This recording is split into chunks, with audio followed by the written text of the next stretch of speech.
everyone, and welcome back to Down the Sidelines. I've been really crabby because it took me 30 minutes to figure out what OBS was trying to do. So here on the home sideline at Lakeland University, we get your boy Matty Icy. Uh, yeah, give it over to you. I'm very Uh, PO'd right now, so Yeah, buddy was telling me that he stayed up until 4 a.m. that's Um, not the reason. That's not I why. mean, that's got to be part of the reason with your crabbiness. But here on the away sideline, I got my football too. Here in Stevens Point is Brett's Golf, aka 99 Brett's, aka Brendini, Brendan Retzloff, in the house, actually in the apartment.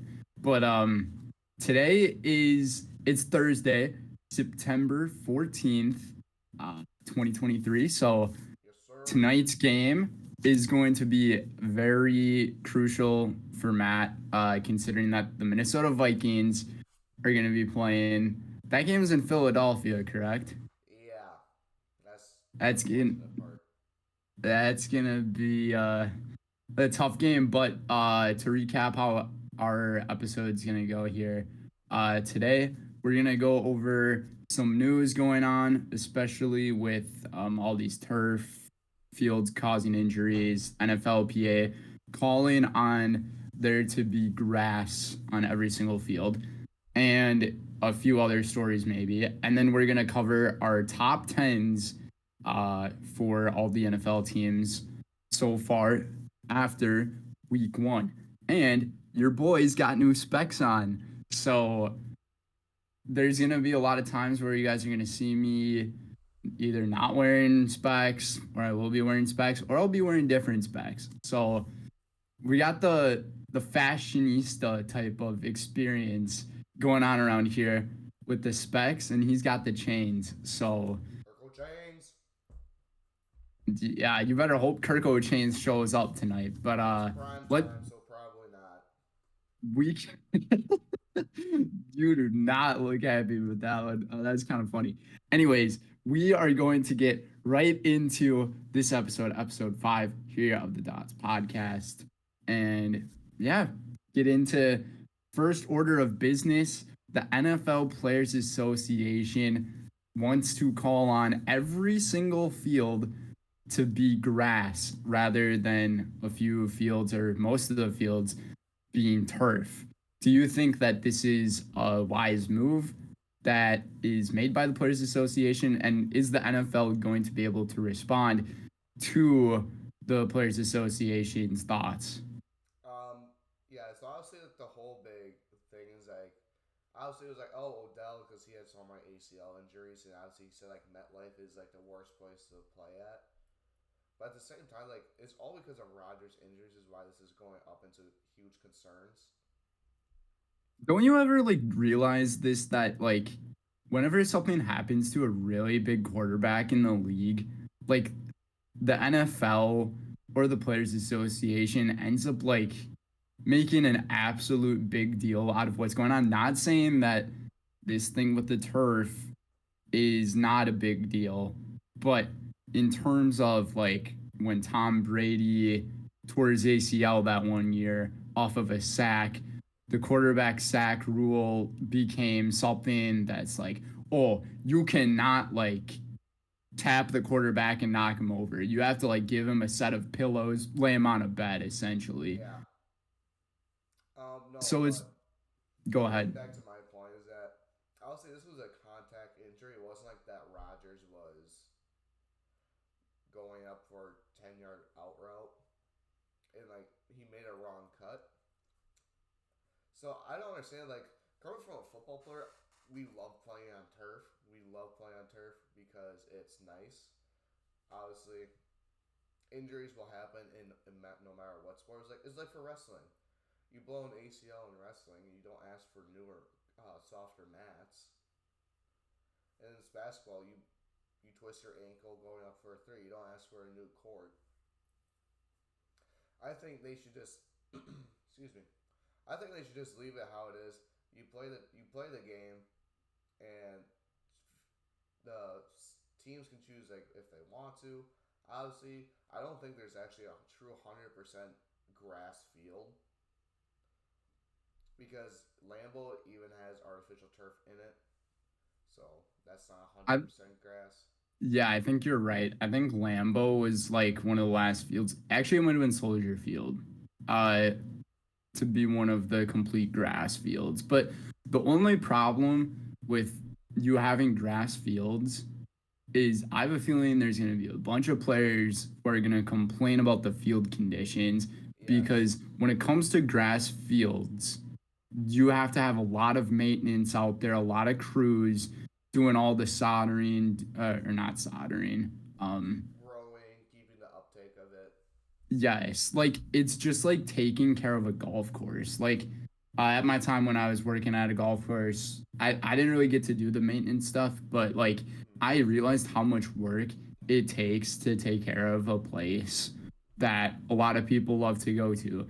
And for a multi-billion dollar industry being the NFL and having all these great players who are just giving them tons of revenue, I don't really see there being too bad of an issue. I was listening to a little bit of Julian Edelman on his podcast where he was talking about where he got an injury on a turf field. I think it happened to him in Detroit, if I can remember. Um, but he was complaining so much about the turf. So obviously, everyone's going to have a different opinion here. But I would say that just keep the fields the way they are. People are going to Yeah. complain both ways. Players Association, I understand they're trying to make some kind of thing happen here, but I I don't think it's honestly the right thing to do. Plus, with the turf, it makes the aesthetic of the stadium look nicer. But Yeah, 100%. Yeah, obviously, like I get to play on one of the best turf fields in like 3 weeks. So yeah, that's yeah, 3 weeks from now. yeah. Basically, well, it'll be. Let me pull up on my computer because I have all the dates right there. Since today is the 14th, if it wants to load, You play on the 1st of first, October, so correct? it'll be 2 weeks on the 17th. So yeah, it's getting closer and closer. But yeah, obviously it's stick with turf. I know what the league I play in. Everyone hates playing on grass, and everyone loves playing on turf because turf is a lot nicer. Uh, it's very even. Obviously, that's the nice thing of turf feels like it's super even. Obviously, it's the NFL, so they're gonna try and make it as flatter than flat. So obviously, they're not gonna have like divots in the ground because obviously, like we played at parks before where there's like a huge divot in the ground, 10-yard line. It's like, oh well, someone's gonna snap their ankle. But yeah, keep everything at turf. I think one incident doesn't need to change the whole thing. And you were back in our hometown when in I believe it was seventh grade. It was just raining super hard, and our friend ended up breaking his leg. And Yeah. Yep. I think it was mainly because of the grass conditions. So like if that was turf, and it's raining, that turf is going to absorb all of that. Compared to the grass, it absorbs it very slowly, and that's how you get like that flooding. We Well, had that mud bowl game. Like, I mean, yeah. there's a lot of instances where if it's raining like super hard on NFL fields and they're all grass, the players are going to complain, or the conditions just might not be playable, and they're going to be like, oh, we're going to have to postpone the game. As if you talk about turf fields and the same exact thing happened, they're going to absorb all of it up and there's going to be no issue. So weather wouldn't be too big of a factor if every single field was turf. Yeah. Obviously, going back to that with the obviously with the grass versus turf, like absorbing. The thing with turf is that when you absorb and you cut, it goes straight into your knee. That's why there's so many ACL problems. With grass, like you absorbs it all down to your feet. That's what players like because it's not like all in one spot. Like it's spread out. But yeah. But anyways, I think we got our discussions away on that. So I guess we'll go straight into our top tens. I know, Brennan, you said you're gonna have this be super controversial. This is going to be a really juicy top 10 considering what happened in week 1. Like, do you remember what teams we had last week in the top 5 spots? We had teams like I the had the Chiefs, we Chiefs, had the the Eagles, Eagles, the Bengals, the Bengals, 49ers, the Bills. Bills. I forgot what my other one was. I think it would have been the 49ers. Yeah, the 49ers, that's what it was. Yep. Because I think our top 5s were pretty close to the exact same thing. Um, should I just do all my 10 first and then tell you all my We're on reasons? another time crunch. We don't have the best schedule figured out, so. Okay, I might have to unveil your top 10 as well That's fine. because, okay, we're just going to do that. So, here we go. Brendan's top 10 Oh, okay. in the NFL. Yup, Matt just saw the whole list. This is going to be crazy. I'm going to just tell everybody my list from 10 to 1, and then I'm going to go over like my really big ones, the key ones out here. But coming in at number 10 for me is the Buffalo Bills. Yes, they came off of a game that seemed to be really hype against the Jets, and it was a really hype game. It was a great ending to the game. Obviously, it didn't end the way that they wanted it to, but Josh Allen, he needs to step up. And I have confidence that he's going to step up in the season. I still think that he's a little bit of an overrated quarterback in the league at the moment. But coming in at number 9 for me is the Cleveland Browns. This team absolutely shocked a lot of people. I think a lot of the weapons that they have could really be detrimental on a lot of offenses and defenses of other teams. Deshaun Watson, he's finally going to play a full season of football if he stays healthy, and I assume he's going to. And when Deshaun Watson has been healthy, he's been a really good quarterback in the league. And you can also look at them on the defense. Myles Garrett, he's just an absolute stud out there. And you saw how that the Browns just absolutely shut down the Cincinnati Bengals in a pretty big state rivalry game. So Yeah. I feel like putting Cleveland in there in the top 10 is a pretty good choice. But coming in at number 8, I got the Los Angeles Chargers. I think the LA Chargers are absolutely deserving to stay in my top 10. I had them in my top 10 last week. I think I only dropped them down 1 or 2 spots, but that's because they played a really good football team coming in to week 1 in the Miami Dolphins. So I'm expecting their offense to really stay strong. Like I predicted last week, it was going to be a shootout game. I think this Chargers team is a pretty big threat in the AFC West, but there are quite a few teams who are out there in the West that can be a threat. Coming in at number 7 for me is going to be the Jacksonville Jaguars. Jaguars coming off of that win against the Colts, a team that you don't expect to see much from this season, and it was a close game. I, for some reason, chose the Colts to win. I thought that was going to be the upset game of the week, but I think as we see Trevor Lawrence, Zay Jones, Calvin Ridley work on things, and Travis Etienne, he's going to continue to work on his game. You got Miles Jack, you got Josh Allen there on the defense for the Jaguars, and I think that their defense is going to be one of those really quiet-looking defenses throughout the year, but they are going to be consistent and play well.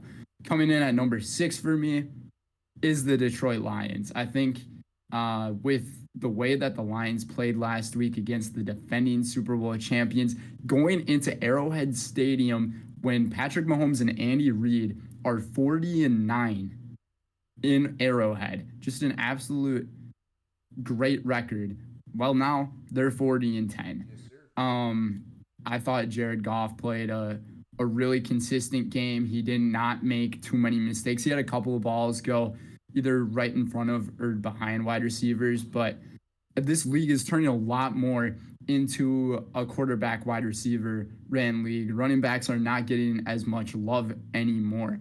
But with the weapons that the Lions have, I think they are going to be set to take home the NFC North. And I think my Green Bay Packers are going to be slightly behind them. But, anyways, with their offense, like I was saying, you have pieces like David Montgomery. I think he's going to be a really key factor for the Lions now. I think he's going to play extremely well.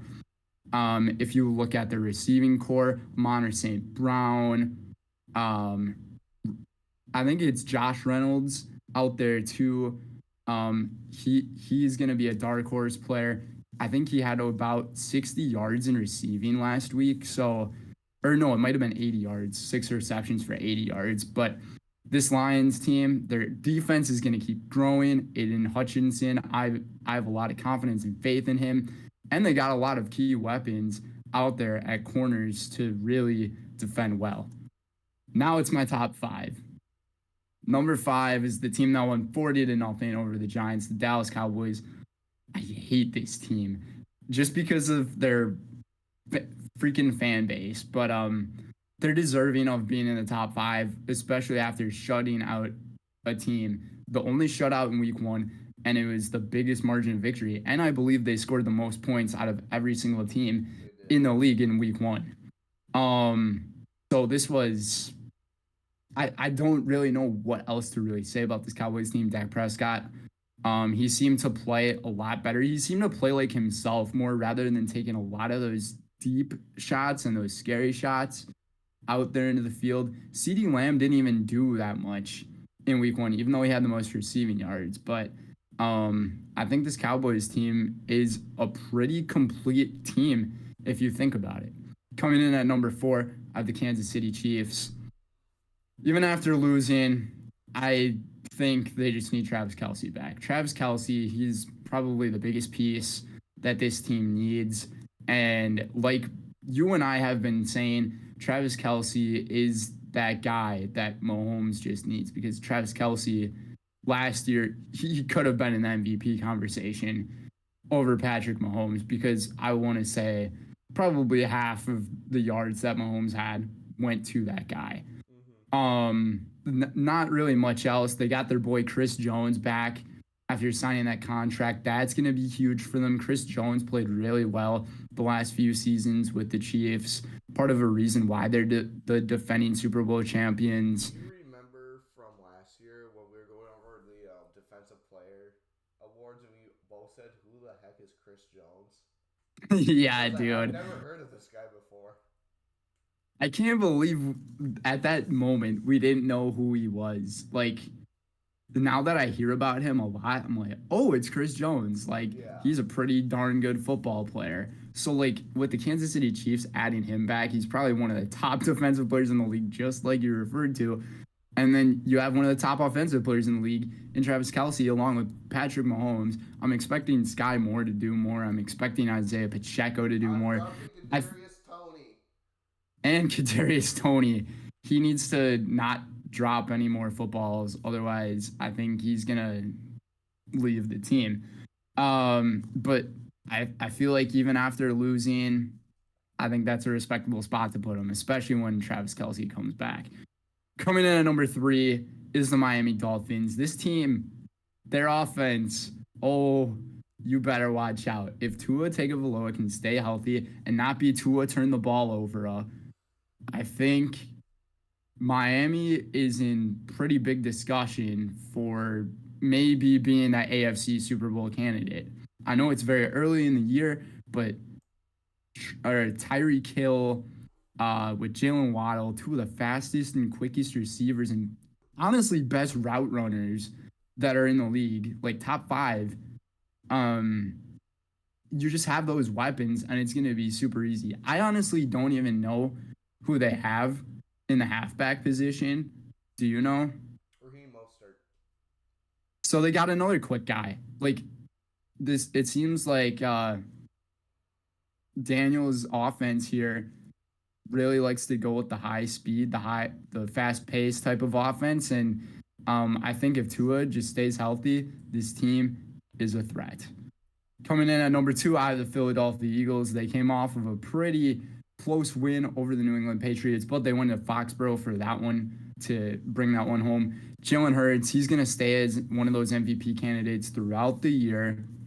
I think the Eagles, they did not lose too many weapons out there on the offense or defense, except for Gardner Johnson and Darius Slay. But I'm not too worried with this Eagles team. They had a tough game against the Patriots. I think the Patriots team is honestly a very underrated team in the league. The entire AFC East is just going to be that way. But coming in at number one, I have the most complete team in the league. And without a question, after week one, it's the San Francisco 49ers. Matt, I know you agree, but we'll go over your list in just a second here. I got about 12 minutes until I got to go to class, but then we'll take a break and then come back later. But Christian McCaffrey, he's going to be staying healthy. I have that feeling. Brock Purdy, now that that team has a quarterback set for them, they don't have to worry about any quarterback controversy going on. I think that's really going to help them throughout the season. And it's going to have their offense be a lot more confident in their play calling. And I don't know why I'm blanking on the head coach's name. Um, Shanahan. Yes. So I think that he is going to be really reliant on how Brock Purdy plays. And I mean, we saw him play last year, played really well up until he got that injury in the NFC Championship game. But even their defense, it's complete. I think just because they're the most complete team in the league right now, this team is a force to be reckoned with. And that is my top 10. All right. I think you're gonna hand the ball off to me. I think we have. I mean, there's one team that kind of surprised me. That was the Browns, but we'll go into mine. No, Heading off you had at no takes. You had no takes on what my top 10 looks like. it's a very respectable top 10. All Very right, I respectable. appreciate you. I Very appreciate you, dude. respectable top 10. Thanks, boss. So starting off at number 10 for me, I also have the Bills. Josh Allen. He has thrown, I think, has the most turnovers since 2018. And he's honestly, this is from CBS Sports.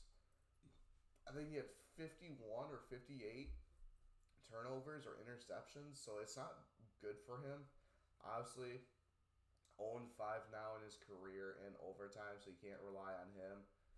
Obviously, the Bills are supposed to be like this powerhouse, and they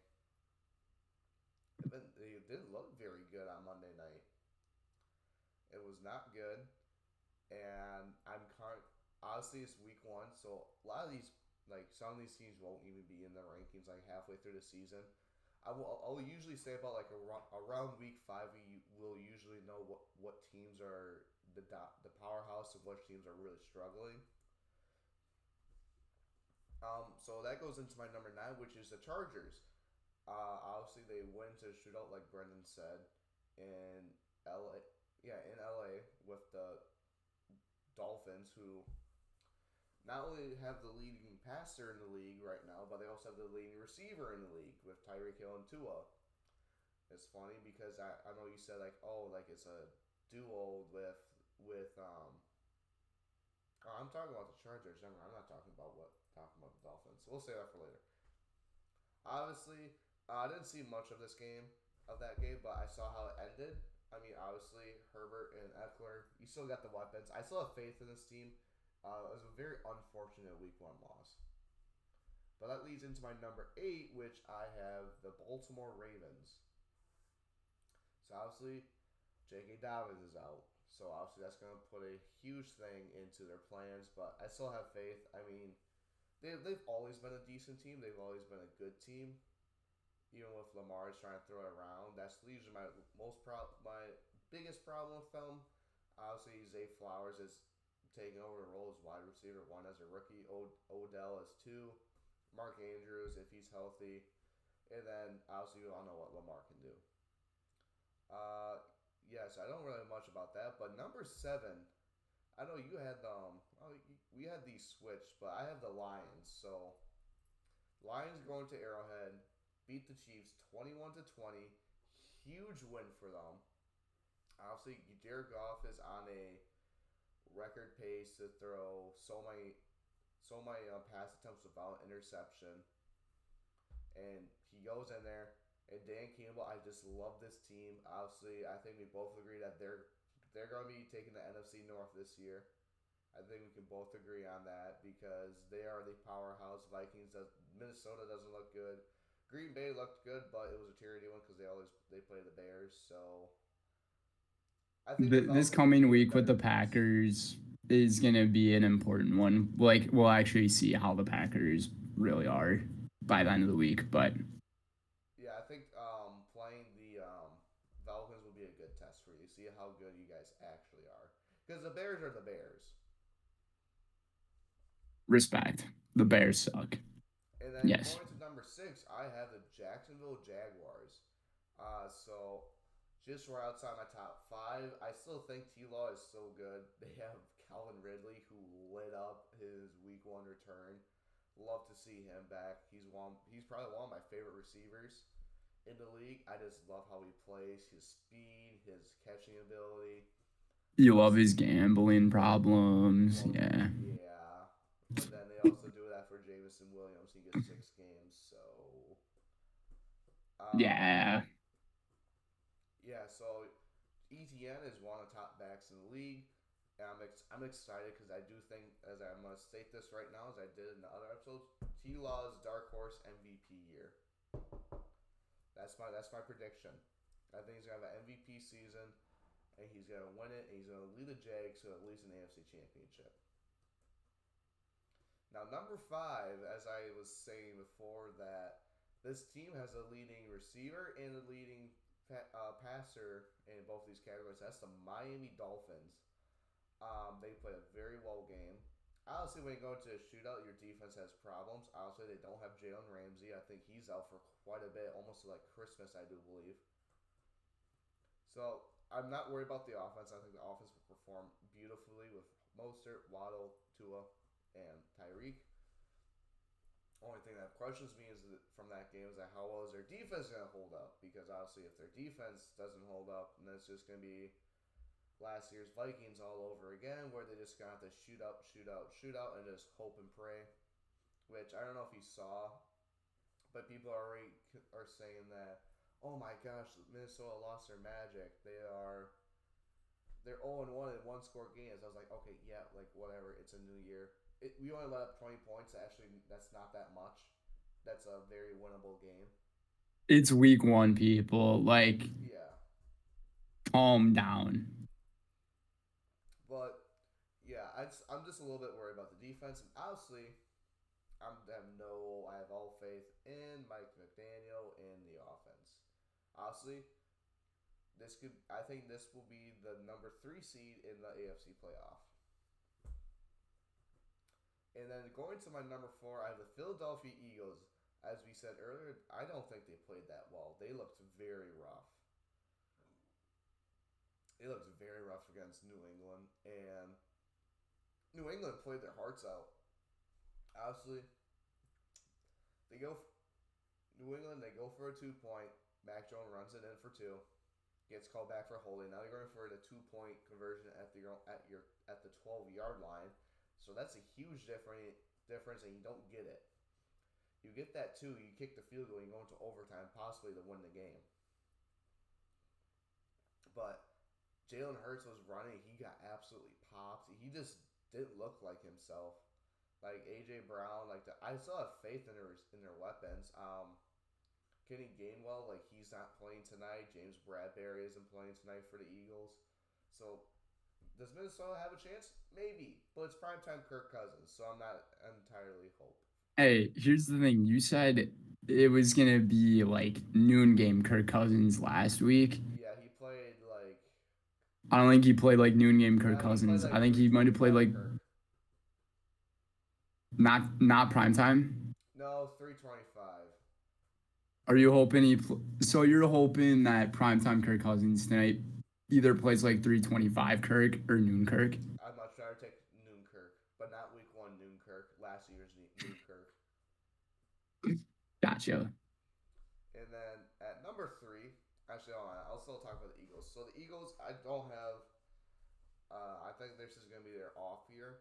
I don't think they're going to go back to the Super Bowl. Obviously, the last time the Eagles went to the Super Bowl, they did not do good at all. And the last time they actually played the Mm. Vikings the week after the year after the Super Bowl, Minnesota actually went into Philly and won. I think they beat them.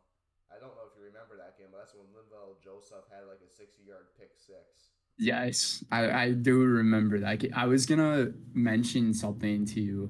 I watched this TikTok video. I can't remember who the creator name is, but shout out to this guy. He was talking about the last three Super Bowl logos that the NFL released. I don't know if you've seen this video, but the colors in the Super Bowl logos, and I'll probably like edit like a little clip or something if you look at them. So starting from I believe it was Super Bowl 56 or no, it might have been 55. The colors were the same colors as the teams that were playing in the game. And then the next Super Bowl were the same colors as the teams that were playing in the game. And then this past year. So like this past year's colors were like a green and a red. So it would have been Chiefs, Eagles, you know. But this year's Super Bowl colors are purple and red. So, um, I don't think there's any red teams in the AFC. Oh, never mind. There's the Chiefs. Bruh. Sorry, I'm so. I don't know. Maybe it's gonna be You can Baltimore tell the 49ers. 4 o'clock is catching up to you. Um, so that's just something I want to point out. I think it was ever since the Super Bowl where the Chiefs and the 49ers played each other. Wait, when did they change those logos? Anyways, you can keep Yeah, I'm talking. gonna keep talking. So going to I have number to three, leave talk about really the soon, Chiefs, though. is I had the Kansas City Chiefs. I don't know how many times we have to stress this, but Travis Kelsey is the guy. He makes Kansas City. They get Chris Jones back after realizing, oh my gosh, this is horrific to watch. Kadarius Toney has his official sponsor of Butterfingers. What else? Sky Moore didn't do anything. Jerick McKinnon, Clyde Edward-Helaire. He's fighting for a starting spot. It looks like he's got that. So Isaiah Pacheco is RB3. And so it's, RB3? yeah, because Clyde Edward-Helaire got the start. Then McKinnon was in it for most of the game. Then you only saw Pacheco maybe on like 50% of snaps. That something doesn't seem right with that. No, if you look at the depth chart, he's listed as RB3. Yeah, I don't know if that's correct on the But depth chart. That's interesting. but I if have to leave really soon, but you can yeah, I'm just gonna keep finish this up. yeah. But as always, it's week one. You gotta get the kinks out. Going to my number two, I have the Dallas Cowboys. Honestly, it pains me to put them here, but they absolutely deserve it. When you shut out a team 40-0 and have 40 fantasy points, I almost debated them at putting them at number one, but then remember the last year's playoffs where Brock Purdy beat the Cowboys, and so obviously Dak looked good. He didn't do anything. It was their defense did everything. I think they scored like 21 points, maybe 20, 18 points, or maybe it was 12 with Nick Saban Special teams 26. too. Yeah. Honestly, it's the Cowboys. I don't want to hear any Cowboys fan. How about it's our year finally? Because you say that every year. But yeah, I mean, nothing much I'll say about the Cowboys. Their defense looks stellar, and their offense, it's yeah. I mean, they're rocking with Tony Pollard, and I really like that because I think Tony Pollard is one of the better backs in the league. Obviously, he's like a CMC. They can put him out wide wherever they want to. They can put him out wide or wherever they want to, and he's going to be that receiving back, but also a rushing threat. But this leads you to my number one team, which is also the San Francisco 49ers. I think we both agreed that it's about time we give them respect. I mean, I said that a long time ago. Bro, you say Way that back every when. episode. On God, it's about time we give this team respect. we're giving them the respect they deserve now. They need to hold true. Yeah. Honestly, you go into Pittsburgh, who had like the second ranked defense from last year, and just annihilate them. Branden Ayuk had 2 touchdowns. CMC a 56-yard touchdown run leads the league in rushing. From the looks of it, San Fran has picked up right where they left off, which is really good. Now we just gotta see if they can continue that from throughout the whole year, which I think they do. Like I said, there's no quarterback controversy. They're sticking to the They have run game. such an easy division too. Like Yeah, the Eagles, not the Eagles. My bad. Seahawks, Rams, and Arizona. That's a super easy division. They're gonna get 6 free wins no matter what, unless somehow the Rams are actually because the Rams did blow the Seahawks, so maybe the the Rams Rams might be were a able to get shocker. their money. But Absolutely. But um I do have to get going. So we will take a break in our podcast where I think when we come back from our break, we're going to um I want to break down your top 10. Like tell you how good or how bad it is. So I think that's what we're going to do. And then coming up after that will be our game time predictions, especially for the Thursday night football game. so I So just want to clarify something. I just can't stop the recording because I don't know how to edit, so that's on me. I should really learn how to edit so I can combine the two clips. So this is yeah, probably gonna be part one. I'm gonna upload it right away, and then I'm probably gonna do part two. Actually, no, I'm just gonna upload them all together, part one and then part two. good idea. It's That not it's works. not like the best. Obviously, it's not best for the YouTube channel, but obviously, it's something that I gotta do because we are in college and we're trying to make this stuff work. But Academics over basically everything else. yes, That's the main reason. So, so we are gonna take a short break.